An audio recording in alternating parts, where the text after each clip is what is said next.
अस्सलामुअलैकुम नाजरीन। अल्लाह ताला ने इस ज़मीन पर 1,00,000 से ज़ायद पैगंबर भेजे जिन्होंने फ़िरौन और नमरूद जैसे सरकश लोगों का मुकाबला किया। अल्लाह उनके मुकाबले में अपने अंबिया की हमायत और मदद करता है। अल्लाह हमेशा नेक और सच्चे इंसान का हामी और नासिर होता है। आज की इस वीडियो में हम एक अजीबो गरीब तबीयत के शख्स के बारे में जानने जा रहे हैं जो ना कोई बादशाह था और ना ही कोई मुख्तलिफ मखलूक, फिर भी उस जैसा इंसान इस दुनिया में दोबारा नहीं देखा गया, क्योंकि वो शख्स अपने जिस्मानी कदोकामत में पूरी ज़मीन में मुनफरिद था। तारीख में ये शख्स औज बिन अनक के नाम से मशहूर है। ये शख्स इतना लंबा और बड़ा था कि समंदर में चलता तो डूब नहीं सकता था। ऊंचे ऊंचे दरख्त और पहाड़ इसके सामने छोटे लग रहे थे। इसकी लंबाई और ऊंचाई इतनी ज्यादा थी कि दूसरे लोग उसे एक कीड़े के तौर पर दिखते थे। औज बिन अनक हजरत आदम अलैहिस्सलाम के पोते थे जो हजरत आदम की बेटी सफूरा के बतन से पैदा हुए। औज बिन अनक बचपन में दूसरे बच्चों से लंबा था। जवानी में इसका कद दूसरों से हैरत अंगेज तौर पर लंबा हो गया था। रवायात के मुताबिक इसका कद 80 हाथ था। औज बिन अनक बहुत सरकश और काफिर शख्स था। बाज रवायात के मुताबिक औज कौम आद में से था। वो उन लोगों में से था जो कौम आद पर अजाब के बाद बच गए, क्योंकि कौम आद जिस्मानी तौर पर लंबे कद वाले और बहुत बड़े लोग थे। लिहाजा औज बिन अनक की जिस्मानी साख्त भी ऐसी ही थी। इब्ने उमर कहते थे कि औज बिन अनक बहुत लंबा था कि अगर वो समंदर के नीचे हाथ डालता तो मछलियां पकड़ लेता और उसे धूप के करीब भून कर खा जाता। जब भी पानी पीना चाहता तो बादल से आसानी से पी लेता। कहा जाता है कि हजरत नूह अलैहिस्सलाम के ज़माने में औज बिन अनक था। जब हजरत नूह अलैहिस्सलाम अजीम तूफान से पहले कश्ती की तैयारी कर रहे थे, उन्हें संदूक बनाने के लिए सागवान की लकड़ी की ज़रूरत थी, लेकिन उस भारी लकड़ी को उठाना मुमकिन न था। चुनाचे औज बिन अनक ने उनकी मदद की और वो ये लकड़ियाँ शाम से लाया, तो अल्लाह ताला उसके इस अमल से खुश हुए और उसे डूबने से बचा लिया। जबकि बाज़ लोगों ने लिखा है कि औज बिन अनक हजरत नूह अलैहिस्सलाम पर ईमान नहीं रखता था और कश्ती पर सवार होने से इनकार कर दिया था। फिर भी वो सैलाब से बच गया, क्योंकि तूफान में पानी सिर्फ उसकी कमर तक आता था। लेकिन बाज़ उलमा ने इसकी सख्ती से तरदीद की है, क्योंकि कुरान की आयत के मुताबिक तूफान नूह के बाद रुए ज़मीन पर कोई नहीं बचा सिवाय अहले ईमान के जो नूह की कश्ती में सवार हुए थे। इस मौजू पर इमाम सुयूती ने अलूज फी खबर अलूज नामी किताब लिखी है, जिसमें उन्होंने औज बिन अनक की शख्सियत के बारे में बहुत कुछ लिखा है। रवायात के मुताबिक औज की उम्र बहुत लंबी थी। उसकी उम्र 3600 साल थी और हजरत आदम अलैहिस्सलाम के ज़माने से जिंदा था हजरत मूसा अलैहिस्सलाम के ज़माने तक। और फिर हजरत मूसा अलैहिस्सलाम ने इस सरकश को कत्ल कर दिया।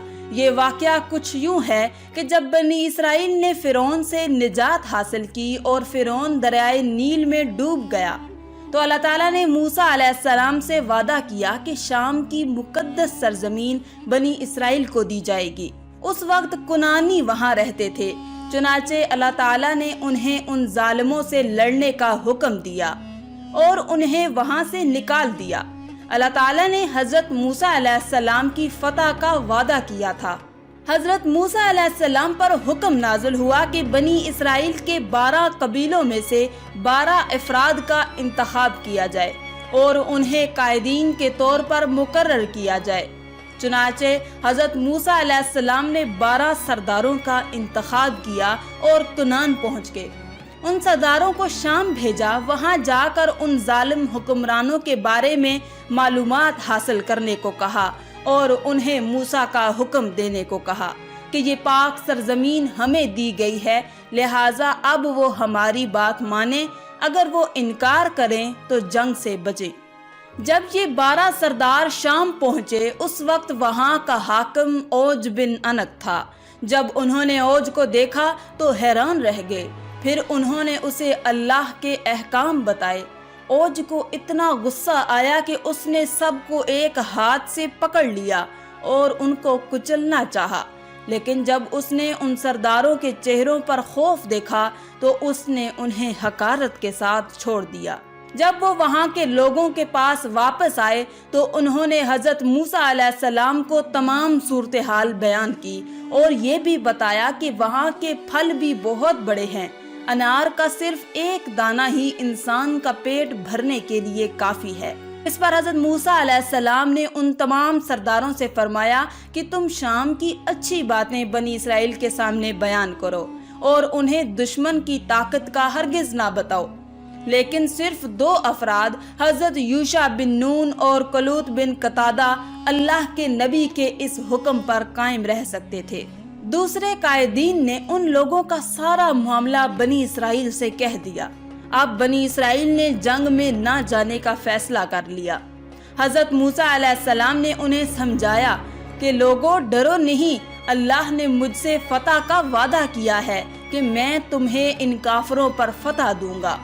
دوسری طرف بنی اسرائیل نے حضرت موسیٰ علیہ السلام سے کہا، اے موسیٰ، ایک ظالم قوم ہے، ہم اس وقت تک وہاں نہیں جائیں گے جب تک وہ اس سرزمین کو چھوڑ نہ دیں۔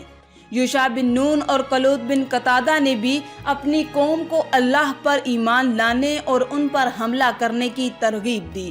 انہوں نے کہا، موسیٰ، تم اور تمہارا رب دونوں جاؤ اور ان سے لڑو، ہم تو یہاں ہی رہیں گے۔